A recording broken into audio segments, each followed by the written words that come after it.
محمود درویش، شاعر و نویسنده فلسطینی بود که در سال 1941 به دنیا آمد و در سال 2008 چشم از جهان بست. او بیش از 30 دفتر شعر منتشر کرد و شعرهای او که بیشتر به مسئله فلسطین مربوط میشد، در بین خوانندگان عرب و غیر عرب شهرت و محبوبیت داشت.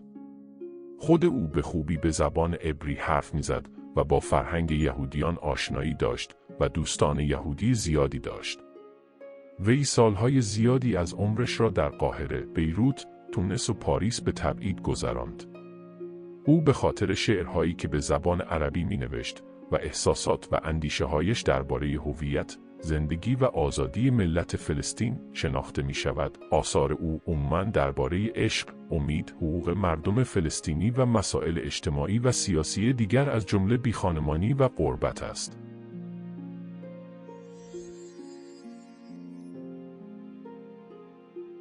سلام بر مادرم، اولین وطن و آخرین تبعیدگاهم. سلام بر سرزمینی که برای صلح آفریده شد و هیچ روزی صلح را به خود ندید. تو را زن مینامم، تو را همه چیز مینامم. از عشق چیزی جز آغاز نمیخواهم. چنان دوستت دارم که کاش کسی این گونه مرا دوست می‌داشت. دلتنگی درد گشتن به دنبال شادی گذشته است. عشق آن است که هزار دلیل برای رفتن بیابی اما بمانی. هر بار که نگاهت می‌کنم، جمله‌ای آشنا به ذهنم خطور می‌کند: در این سرزمین چیزی هست که ارزش زندگی کردن دارد. بیا به نبودن خیانت کنیم و یکدیگر را ببینیم. اولا دوستت دارم، ثانیاً هر آنچه بینمان رخ داد. اولا را از یاد نبر.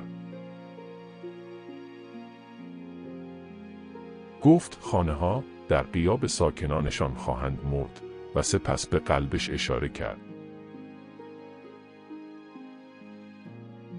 آیا نبودن تو را می‌کشد؟ مرا حضور سرد و بیجانی که شبیه نبودن است می‌کشد. هرگاه قصد رفتن کردید، بروید و هرگز برنگردید، به رفتن وفادار باشید تا ما هم به فراموش کردنتان وفادار باشیم. من هیچ کس را رها نمی کنم، اما دست کسی که دلش با رفتن است را نمی گیرم. زندگی از من می خواهد که فراموشت کنم و این چیزی است که دلم نمی تواند بفهمد. کدام نقل قول را بیشتر دوست داشتید؟ لطفاً نظر خود را در نظرات به اشتراک بگذارید. سابسکرایب کنید و فرصت کسب دانش بیشتر را از دست ندهید.